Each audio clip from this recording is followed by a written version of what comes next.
Okay, recording in progress. Hello, everybody. How are you doing this week? Looks like we're coming to the end of February, since this class is scheduled for February 28th. Okay, and that will be the end of February, and then next week we'll start March, and we'll be getting very close to the final exam. So I hope everybody's doing well. Today's topic will be global civil society. Okay. All right, so let's proceed.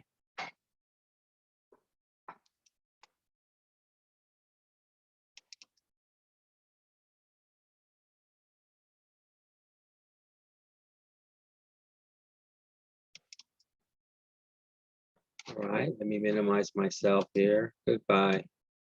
Shoo.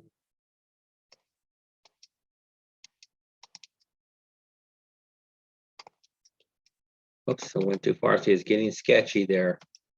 All right, so again, if you forgot the name of the class, it's Introduction to International Relations.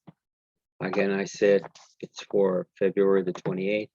I did not mention this down here, but you see it. Okay, all right. So, global civil society patterns, it means different ways or styles of globalization have challenged the exclusivity. Exclusivity means people have, or governments or companies have the exclusive only way of doing things. So the exclusivity of states as actors in international affairs. So if you remember when we started, the first couple of chapters talked about states. They were the one and only. But now with globalization, they have challenged their singular power or exclusivity as the only actors on the stage of international affairs. Globalization links, so connects distant communities and opens up spaces for new social actors. Among the non-state actors, benefiting from this change are public interest-oriented, non-governmental actors, often known as civil society groups. Alongside the state, profit-oriented, which means people who are looking to make money, corporate actors, which we will explore in the next chapter, and international governmental organizations, which we explored in the previous chapter. These civil society groups complete the mosaic, and mosaic is a pattern of colors. So, but they're saying this is a mosaic of actors. So these civil society groups complete the mosaic of actors on the international stage. Okay, pretty cool. Do the mix it up, you know. The standard definition of civil society identifies it as the space outside of government, family, and market, a place in which individuals and collective organizations advance allegedly common interests. So allegedly means we think they all have the same common interest, but more often than not, they don't. It's interesting, huh? And civil society organizations. So before I turn it over, I got a question here. So, hop to it. Question 1.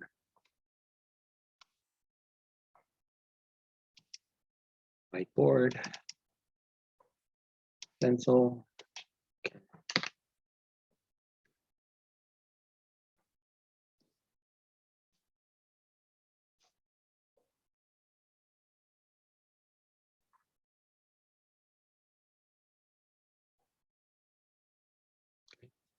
Easy peasy one. Okay. I better get my spelling correct here.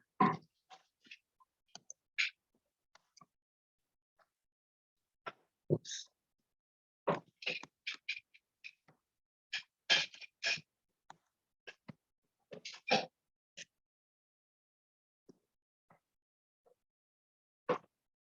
Okay, I should be able to make this a one. Okay, what are civil society groups? Okay, what are they? Give me the little list there. Okay, give me the definitions. All right, go ahead.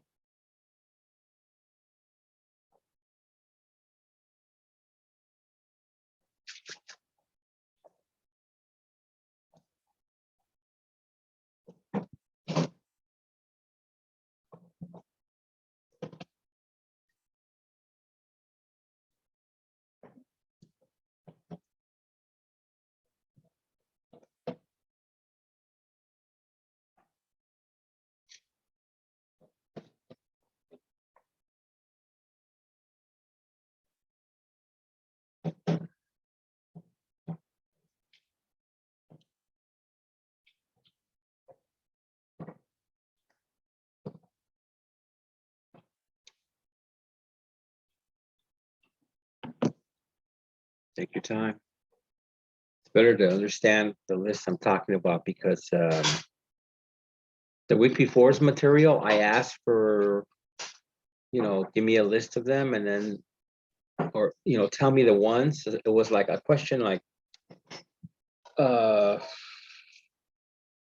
name some fast food places, and you should have said McDonald's, Burger King, Kentucky Fried Chicken, So instead the answers were like, oh, hamburger restaurant, chicken restaurant, it's like, it's not what I was looking for. So go ahead. There's some groups you can name.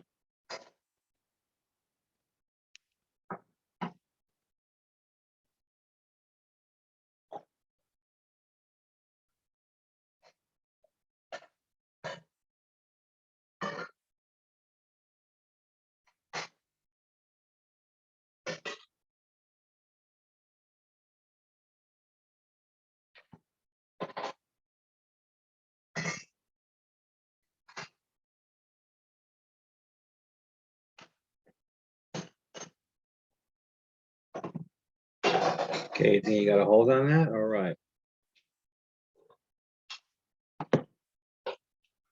The eraser, again, repeating, what are civil society groups? What are they? Okay. That's done.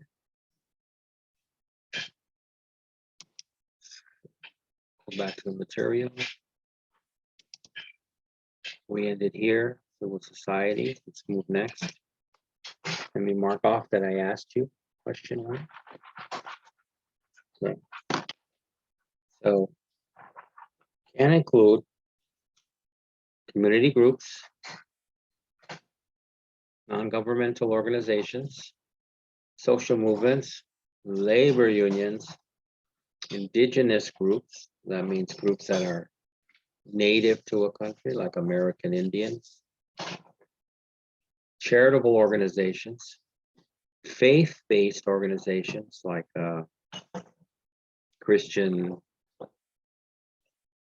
Muslim, Jewish faith, media operators, people involved in media, whether it's radio or TV,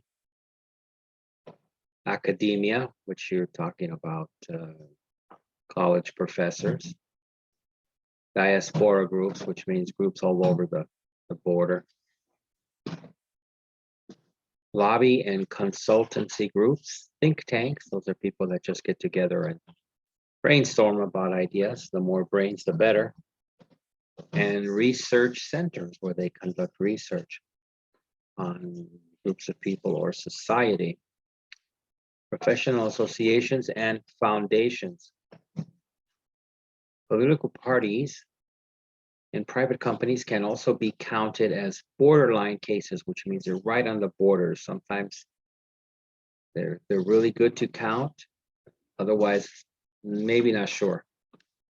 The presence of civil society organizations in international affairs has become increasingly relevant or important.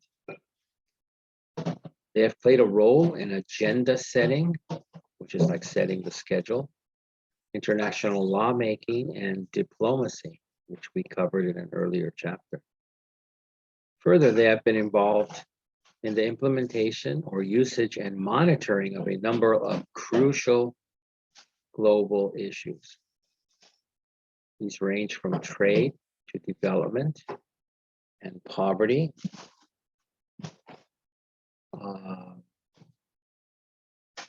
Where did I go? I just skipped something. I want to make sure. Yeah, from poverty reduction, from democratic governance to human rights, from peace to the environment, and from security to the information society. Because of these reasons, international relations cannot be fully captured without taking into account the actions of civil society organizations. So they don't mean captured here like you go hunting and capture a wild animal. It means it cannot be fully understood, right? International relations without you taking into account or also studying the actions of civil society organizations. Okay, so I'm at the end of that part, and I'm going to have another question.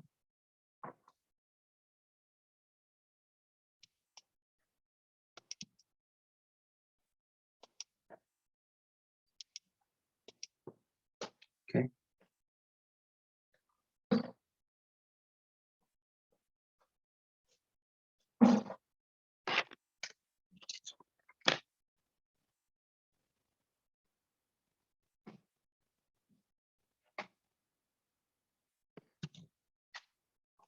Here we go. See, excuse me.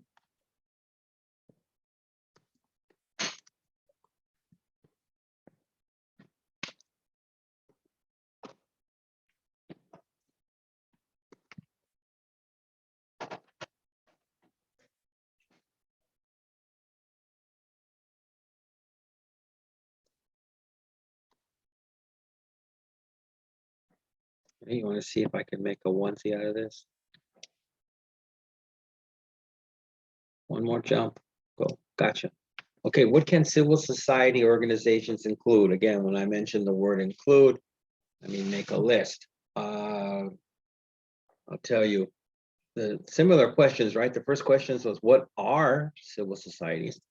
And then this is civil society organizations. What can they include? This is the bigger list. There was a second list and it was quite long. So that's the one you look at for your answers.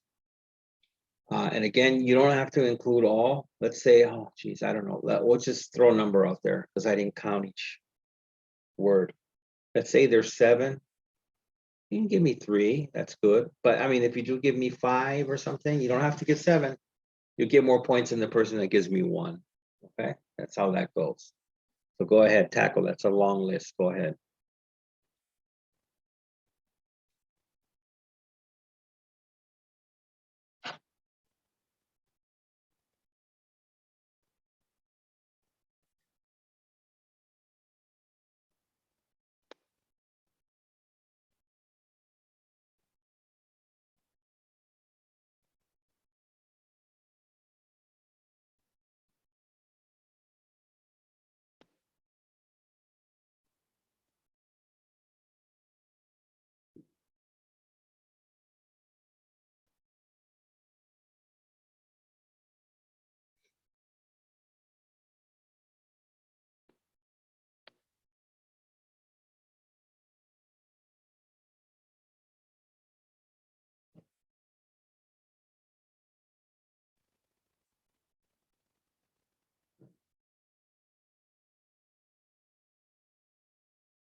You guys doing okay there?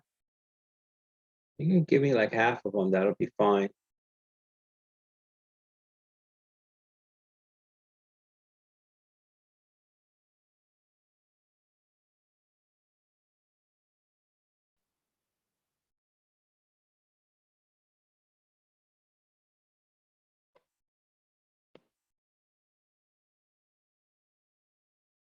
Okay. You're doing okay?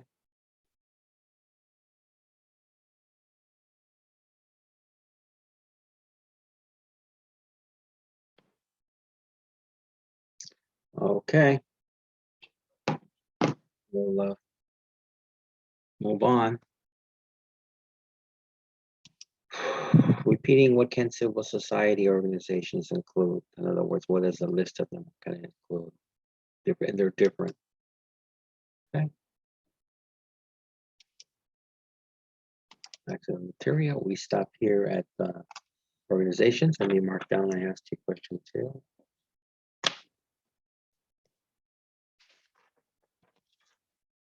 Right. Continue.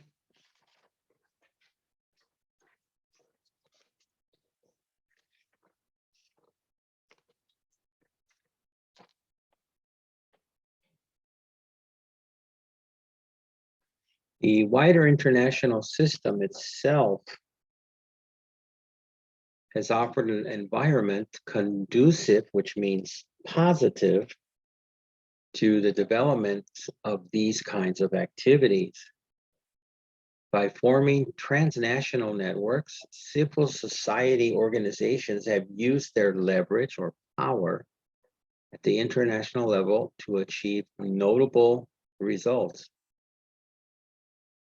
A transnational network can be defined as a permanent coordination between different civil society organizations, and sometimes individuals, located in several countries, collectively focused on a specific global issue. Major past examples are the Jubilee 2000 campaign, which worked through the 1900s or 1990s, 1900s, wow, to induce creditor governments and the International Monetary Fund to take steps toward debt relief for highly indebted poor countries. Another is the campaign to ban landmines, which led to the Intergovernmental Conference in Ottawa, that's in Canada, where the Mine Ban Treaty was signed in 1997. Ongoing campaigns, to mention a few, include mobilization on environmental justice, gender recognition, LGBT rights, and food security. Okay. And I have a question on this page. Okie dokie Maroki.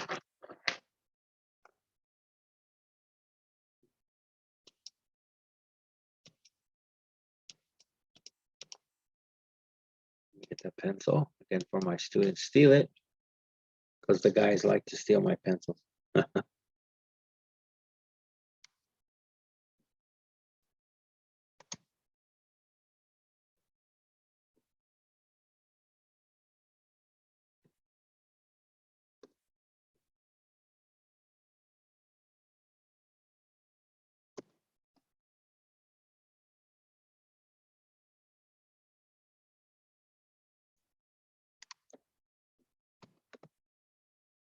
Okay, what am I doing here with all this weird?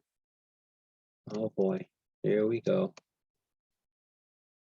Get that. Why did that go to a cap?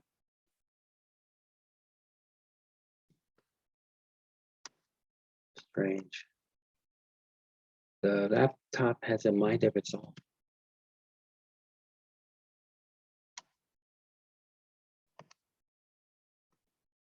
Okay, I think I'll leave it as a 2Z.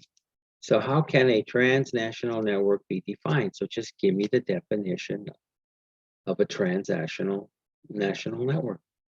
Go at it.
Okay, you guys got that?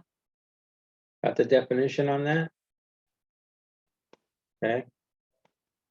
And we shall move on.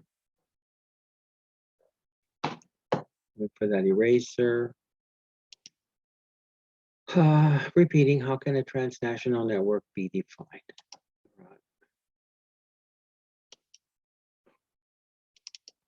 Made it here down with rights and food security.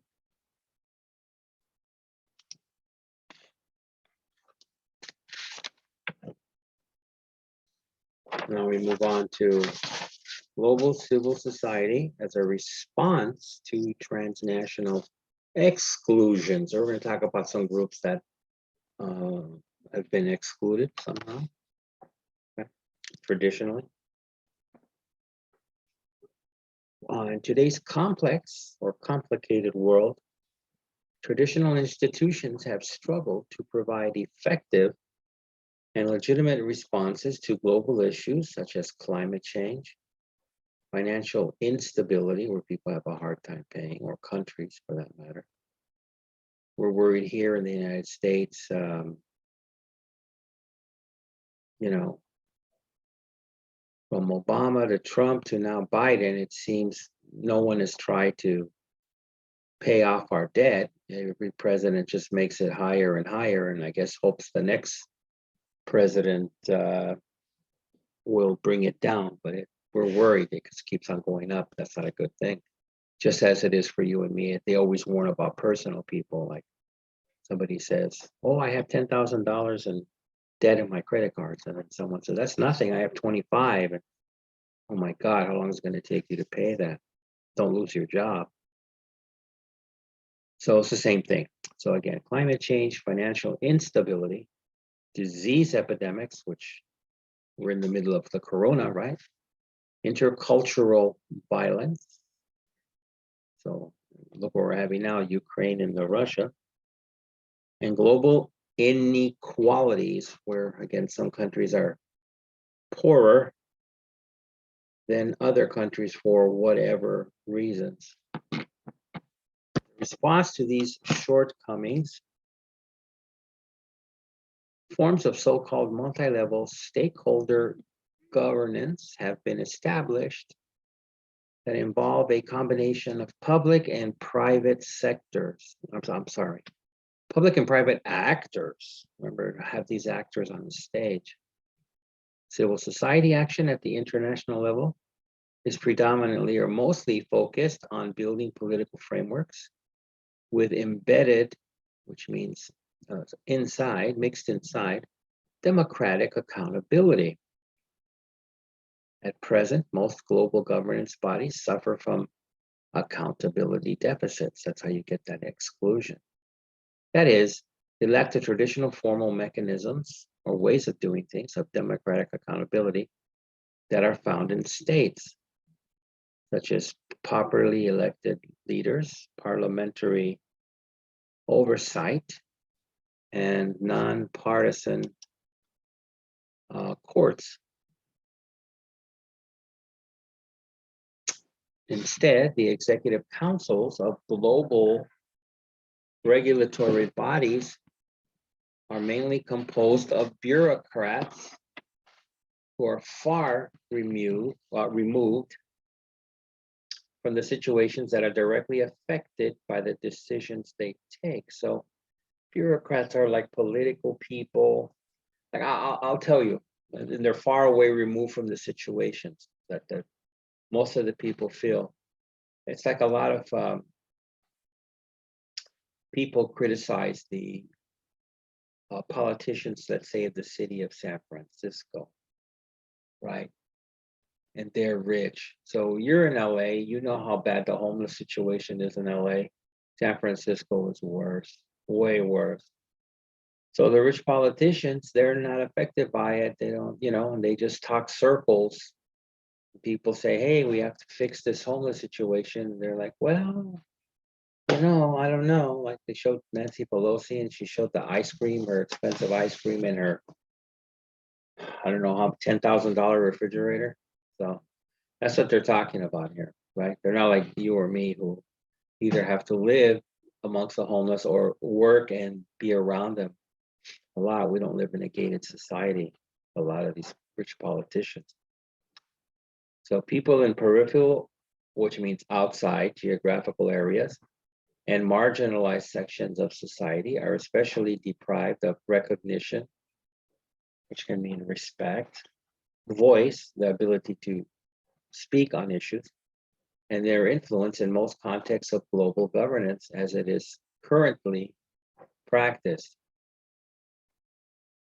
An apt or, like saying correct depiction or showing of such an international system is to describe it as characterized by transnational exclusion. So all this stuff here where all these people don't have voices and can't do things, that's what they're talking about, transnational exclusion. In recent decades, most global regulatory bodies have begun to develop closer relations with civil society organizations precisely in order to fill this legitimacy gap. So they want to make this up and give these people voices. For example, the Committee on World Food Security within the UN or United Nations Food and Agriculture Organization has reserved seats for different types of organizations. including non-governmental organizations and social movements, research centers, financial institutions. Looks like a list, folks. Private sector associations and private philanthropic organizations. Philanthropic, you hear somebody, I'm a philanthropist. What that fancy word means is that this person does a lot of donations, right? They donate a lot. So there are foundations that do this too, and they're private and they don't want people to know that they're actually donating at a high level. While the role of civil society organizations in these contexts is predominantly or mostly based on a consultative status, they allow the civil society organizations to have a seat at the table. So they allow these groups to sit there too, like, come on, we're trying to give you a voice. Okay, so at the end of all that readings, I have a couple of questions here. Yeah, been a little bit since I asked the question. Whiteboard, pencil. Okay, this will be question 4. Right. Mark down that I asked you 3. Thank you. Okay.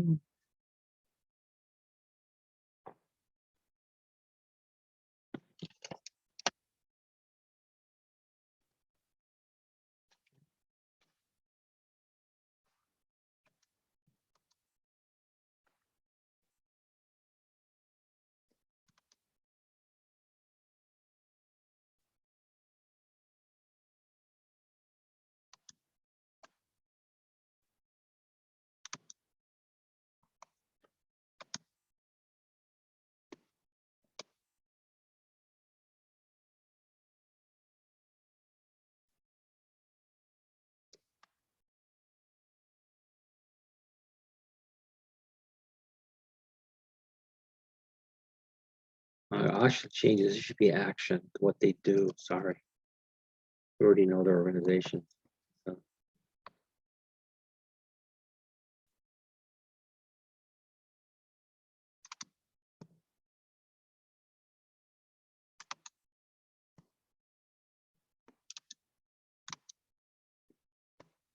Okay, let's see if I can make this a Tuesday.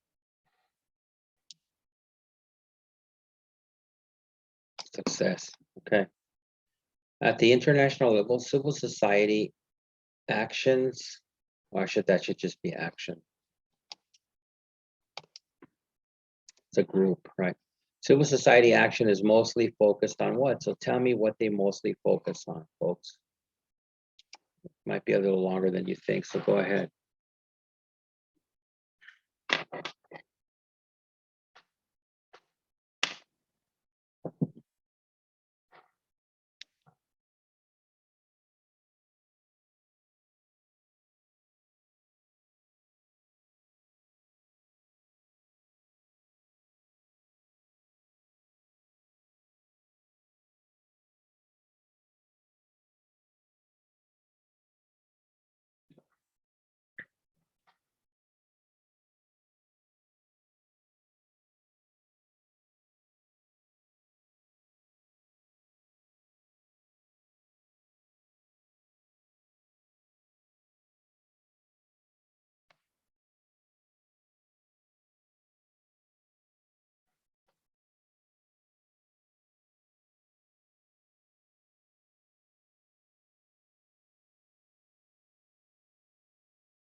Okay, make sure you try to define it correctly. insufficiently.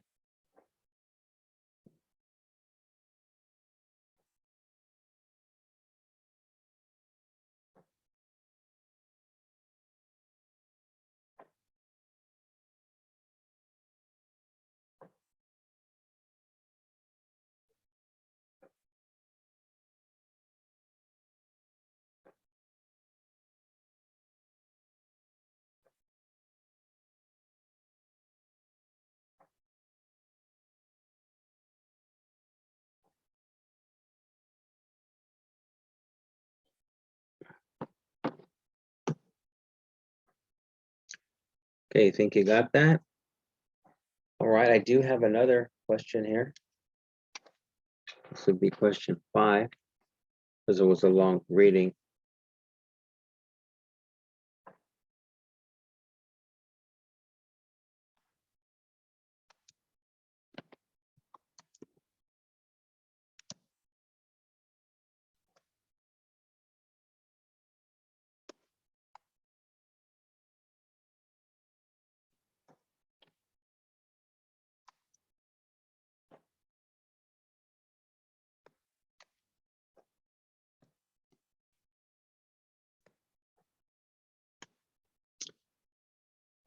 Okay.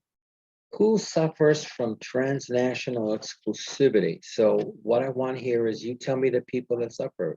Define it. Who are they? We spoke about the different groups that they don't have traditional voices or respect or opinions. So make the list, folks. Go ahead.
Making that list.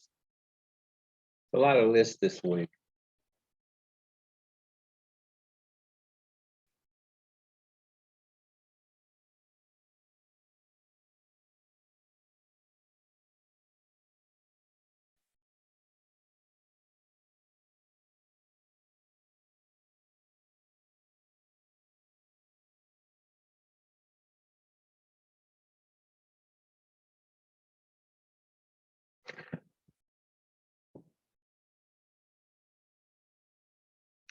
Okay. You could doing pretty good on that. All right, you get the eraser.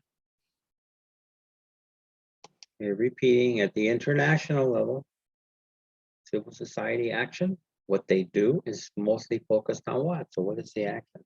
Where is this action taking place? 5, who suffers from transnational exclusivity? Tell me the groups, the different groups of folks that suffer from this situation, where their voices are not traditionally heard. All right, so I've asked you questions 4 and 5. Go back to the material. We ended down here at the table. You match my notes with here. Okay, there we go. We're in the right spot.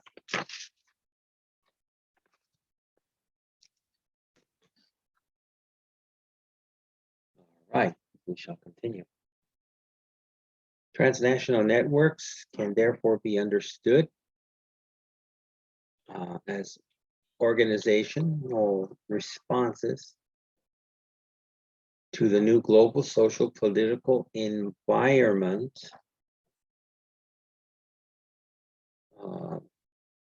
in which political opportunities on the one hand, right, on the one hand, and scarce resources, which means very few, like finance, knowledge, etc. On the other, create conditions in which a network structure can perform better than other organizational forms. As this combination is inherently contingent, or what's very important to it is that transnational networks need to have a limited political life. Then they have a better chance of being successful. Interesting point. On the one hand, networks are created in response to a specific issue, not an overall scan. It is difficult to adapt them to a different issue. See, that's what makes it difficult. Then it doesn't apply to a different issue. And in many cases, easier to simply create a new network for those other issues. On the other hand, social movements, and especially networks, are cyclical phenomena, which means they kind of only happen during different cycles for some reason. They're important to a large part of the population at one time, and the next they're not. Right? And the people who are behind these things kind of disappear when that happens. I think what was it, last year and a half ago, the little gal from Norway, Sweden, Greta, so popular, so big, and then now you don't hear about her at all. I don't know what's going on with her. Okay. The interaction between the set of values shared by social movements and global political opportunities leads to the emergence, or things coming to the front, of different projects of political change, reflecting also the heterogeneity of actors. Okay.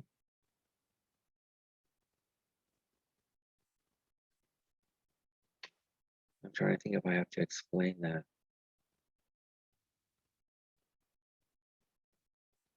Let's see.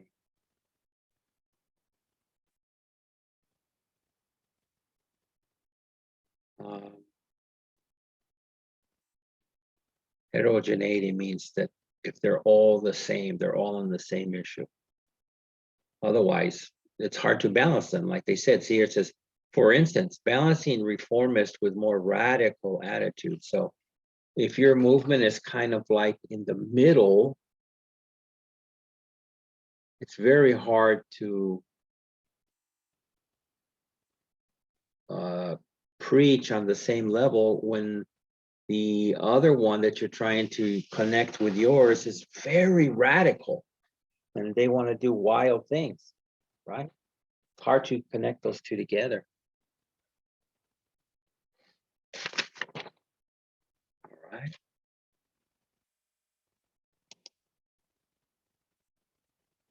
And individual networks therefore fit a specific set of conditions, right? Very specific. Internal and external to global movements, but when some of them change, the factors that led to their rise may dissolve. Like I said, the interest may be lost. Mobilization may decline rapidly, which means that groups of people that got together in the beginning and are ready to protest and do many, many things. Now, a lot of people have walked away from the movement. So it's very unlikely to maintain their significance unless they adapt their strategy, and at times their own identity to new political context. So what they're saying there is that they might have to change completely their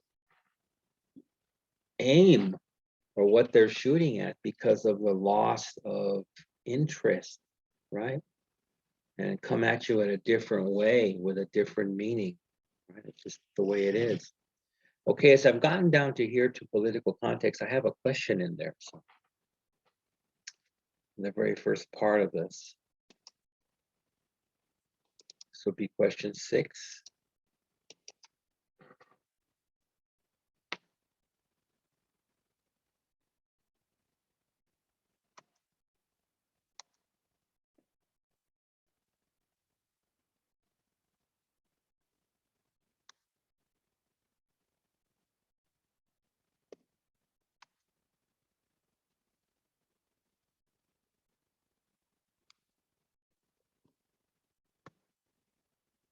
Everything is, oops.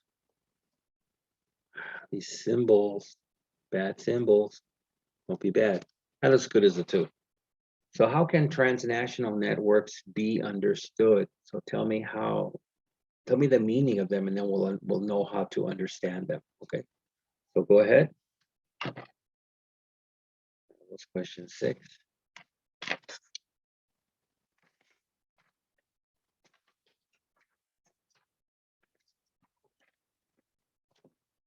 And the more information you give, the more points.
All right, you doing okay on that? I hope so.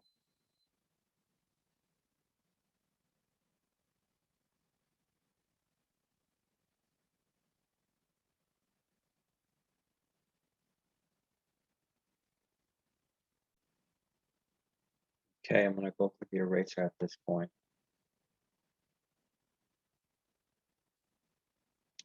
They're repeating, how can transnational networks be understood? Tell me how they can be understood.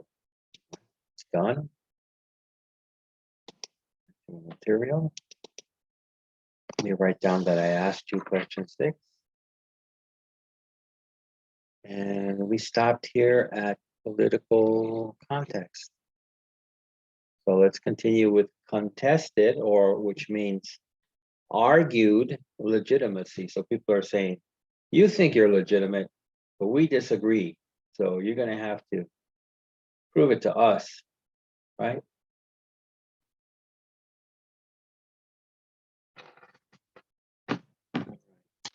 While it is clear that civil organizations cannot aim at replacing the traditional channels of political representation, it is recognized that they often play a key role in broadcasting viewpoints that struggle to be included in the political agenda. From the activist perspective, the issue of political representation should not be interpreted as a matter of who they represent, but rather what they aim to represent or the issue.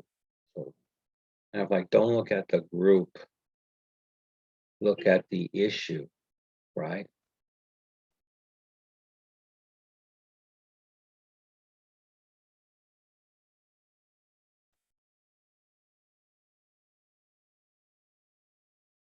It is the issues they tackle and the values they seek to uphold that are crucial again. So the issues and the values, not necessarily the group, and possibly more than their constituencies, which means the people. It's a fancy word for the people involved. Civil society organizations usually claim to advance the public interest. While it may not be clear what the public interest is with regard to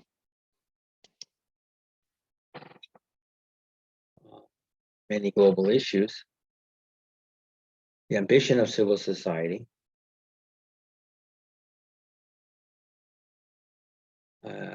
is, as argued above, to contribute with the normative battlefield of global public opinion,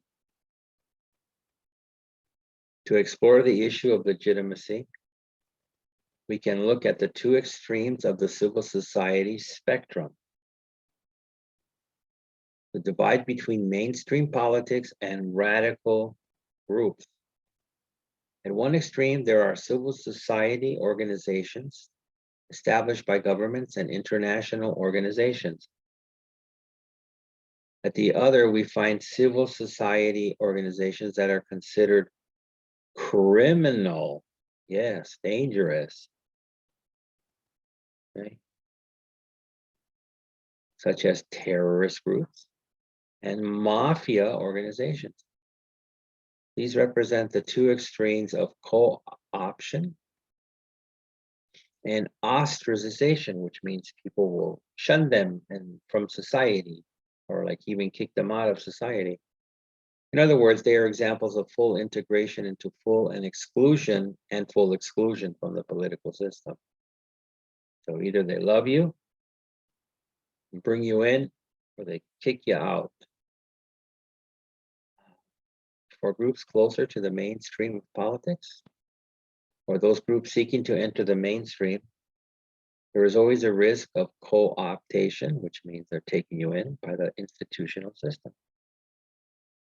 Civil society organizations need financial resources. Yes, they do.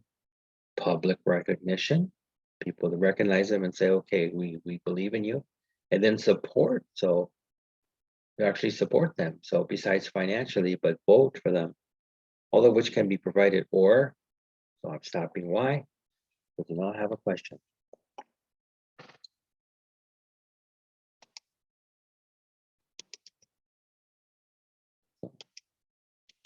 Question 7.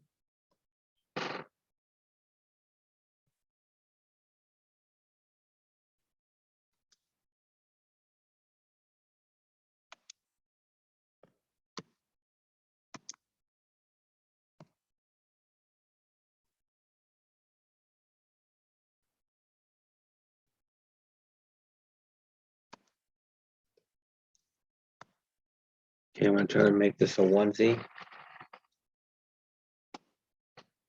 Yes. Okay. What do civil society organizations claim? Again, look for this word, you'll find the answer. So go to it.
Okay, so again, I'm wondering, what do they claim? What do they say? Yeah, this is what we do, or this is what we can do.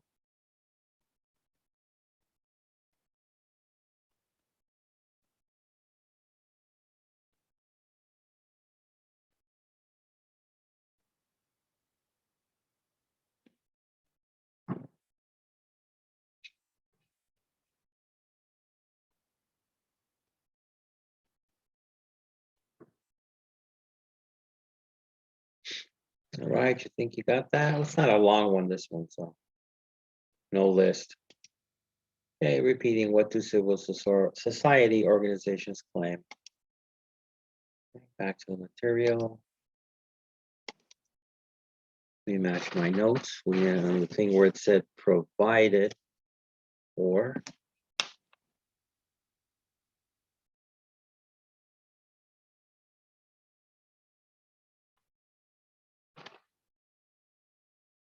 Right.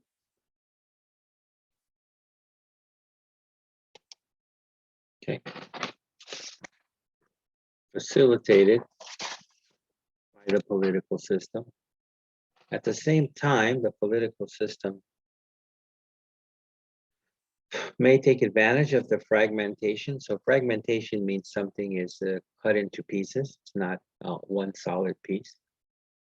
And proliferation. So proliferation is the growing, like people might say, oh my God, you know, the proliferation of Starbucks in the city is too much. 5 years ago, we had the 3 Starbucks. Now we have 12, you know, it's a proliferation. It's a high level word, growth of civil society organizations by picking and choosing, again, popularity and non-popularity, accepting and kicking out. And this is on the basis of political convenience, like the convenience store. The groups most inclined or willing to cooperate with the current political agenda, right? In this way, there is a danger that some civil society organizations may find themselves used instrumentally to facilitate or make easy top-down representation of specific interests. Again, they're going to pick and choose. On the other hand, issues of violence and resistance to political systems are always controversial, depending as they do on political interpretation, how they're interpreted or understood or spoken about. To borrow an old phrase, one man's terrorist is another man's freedom fighter, which means they can call somebody a terrorist, and on the other side, they say, oh, that person's a freedom fighter. Those who take an oppositional stand to the status quo or the certain society level or governmental level, and agitate or get angry for material changes have often been criminalized and or politically marginalized. So those people that do some kind of violence or get agitated, and they're not good. They're not going to say good things about them in the media. Okay.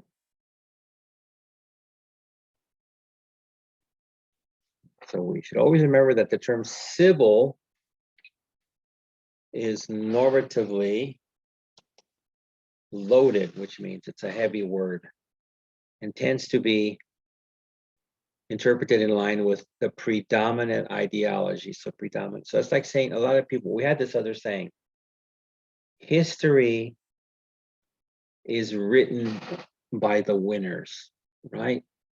History's never written by the people who lose, right? So let's just say, you know, Nazi Germany, World War II, attacked all these different countries, and eventually they lost, okay? So the winning countries write the history about how the Nazis were, what they did, etc., etc. The Germans do not write what happened in the war on a grand scale to tell people the truth because, you know, they lost. Nobody wants to hear from the losers. Unless if you're just a history buff and you're interested in what the people have to say. Okay.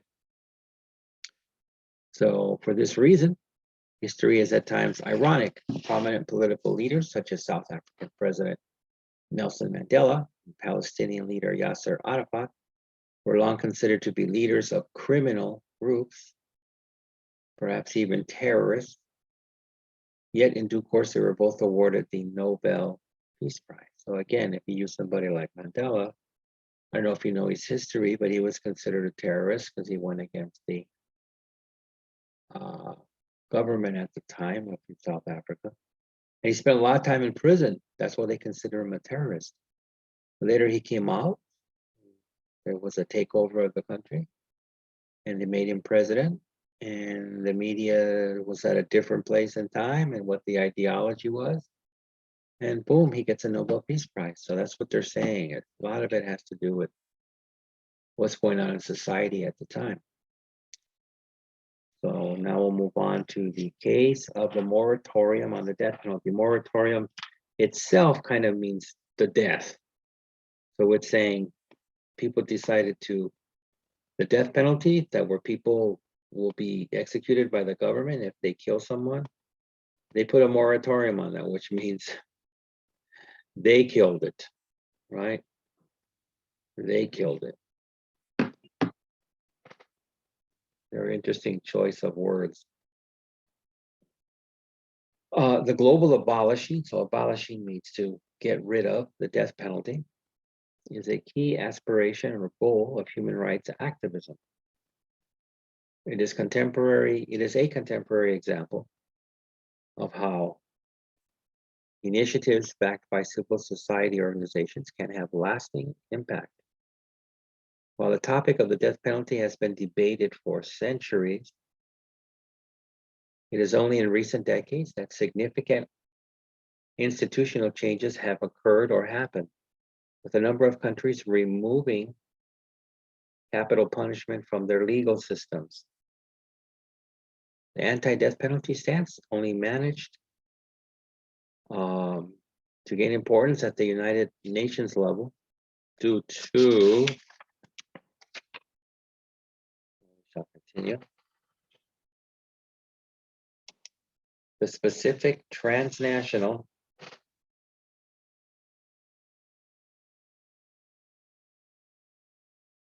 mobilization of civil society organizations. While earlier activisms contributed to creating the right political context at the national level, it was the campaign for a moratorium on the death penalty that specifically targeted the United Nations.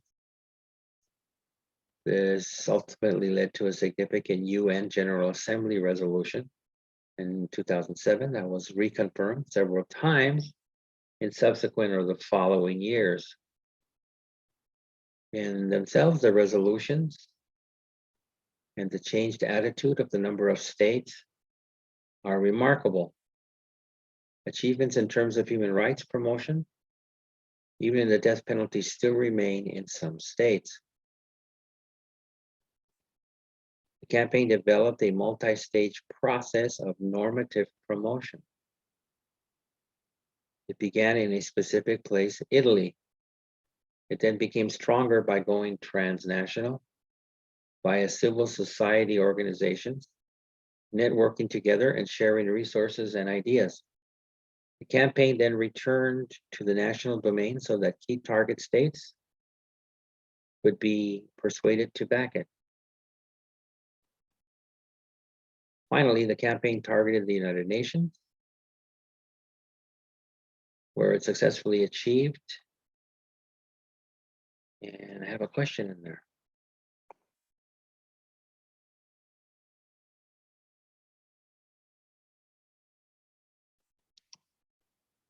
Glad you're happy about that. This would be question 8, so we're getting close to the end here.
Stretch this. What can I do with this?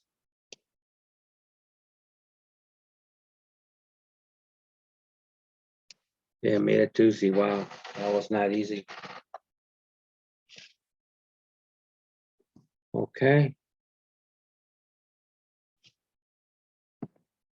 Give a contemporary example. That means one from now, not an old example. Present day and time, or relatively present day and time, of how civil society organizations can have lasting impact. Lasting means something that lasts, not a short-term answer that was cool and then, 6 months later was forgotten about, something that lasted. So, and then the impact means the resolution or power of it. So something they passed and years later, it's still there standing strong. So you just have to give one example. Okay? Just give a contemporary example, but don't give me something from the 1940s or 50s or 60s. Okay, go ahead.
Okay, you think you got that? Like I said, I only wanted one example.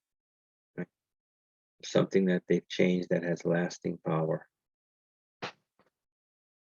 lasting impact.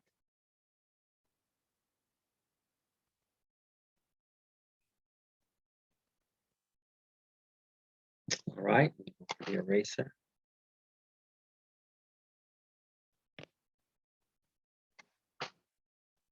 And repeating, give a contemporary example of how civil society organizations can have lasting power. Back to the material. Give me a mark up. I asked you question 8. Read successfully. Here.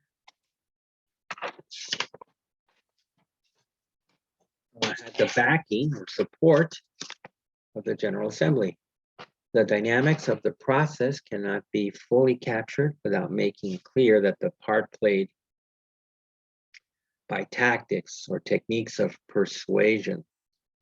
Humanitarian diplomacy developed by civil society organizations through persuasion activities remains key, okay, or most important.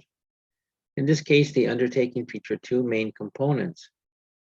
First, the idea of the right to life was communicated persuasively as a desirable outcome for society, something that attached well to several already popular international agendas. So those were easy to connect.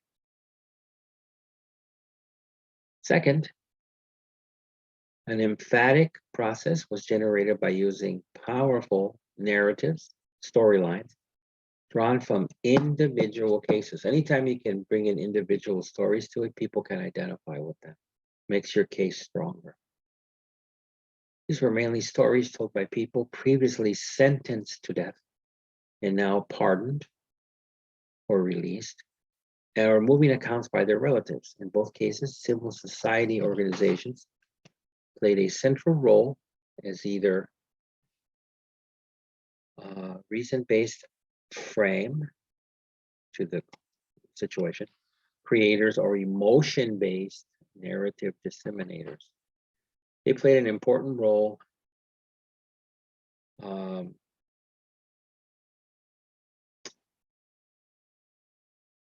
as alternative and or adjunct, which means together, to diplomatic politics, and achieved a clear and lasting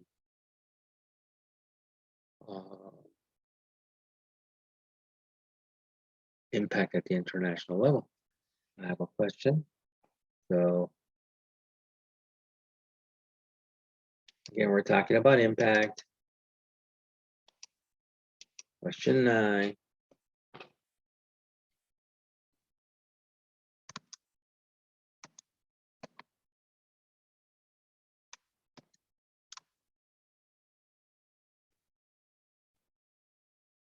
Oops. I'll do it like this. Yeah. Okay, good.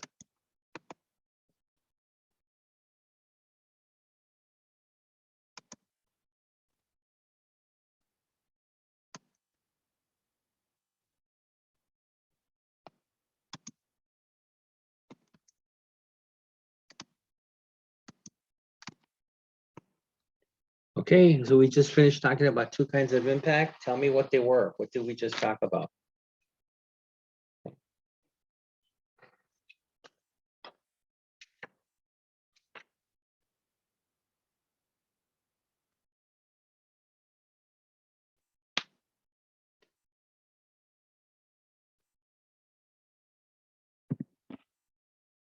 Write them down. When you write 1, you don't get as many points. Or you might get low points because you at least have to touch a little bit on both. To leave 1 out means you weren't paying attention to the question, or you just didn't study.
All right, you think you got that? There's 2 examples. I'll give you a couple minutes more.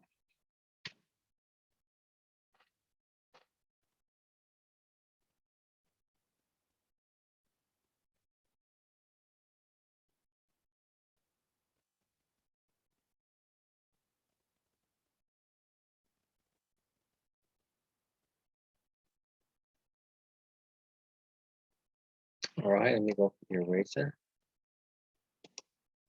Give 2 examples of impact talked about in the reading. Right.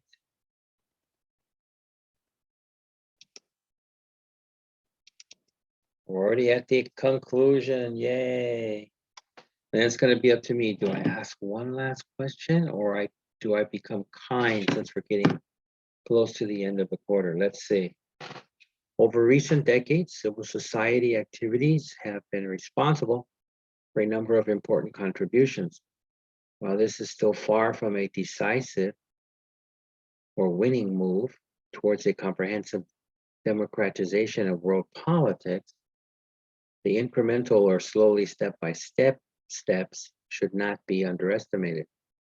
At least 2 kinds of impact can be identified. In the first instance, civil society organizations have managed to influence political decision makers by giving voice to the voiceless in framing new issues or talking about them in a different way. At the same time, they have managed to pressurize global governance institutions so that today the overall level of transparency, consultation, outside evaluation, and efficiency is measurably higher than it was in the past. Such results cannot be attributed solely to civil society, but they have been achieved in part by civil mobilizations or when groups come together. Nevertheless, we need to acknowledge that in absolute terms, the impact has been modest and uneven, so not a complete success. Most transnational activism has come from Western organizations, with significant exceptions in Latin America and Southeast Asia. Other parts of the world are socially disconnected. Russia, China, most of Africa, and the Arab world constitute or make up islands which remain relatively isolated from the general growth of transnational civil society. And just as civil society organizations are unevenly concentrated in the global north, the political results they have achieved also exhibit geopolitical imbalance. The gains realized by political activism have mostly been in line with agendas framed in northern states and benefiting northern constituencies. However, this is unlikely to continue as agendas arise from the developing world and international Western power and influence gradually declines. In such a climate, Western civil society organizations will have to share the stage with civil society organizations coming from the developing world. This will not always be easy, but it will hopefully make the future global civil society more genuinely global. I think that's the end, folks. Let me see. Bingo bongo, it is the end. Should I be kind? That's the end of the reading, and I have no more questions for you. Yay! So let's hit the stop share. There I am. Hello. And enjoy your weekend and your lesson, the whole thing. And I'll see you next time. Okay? Bye-bye.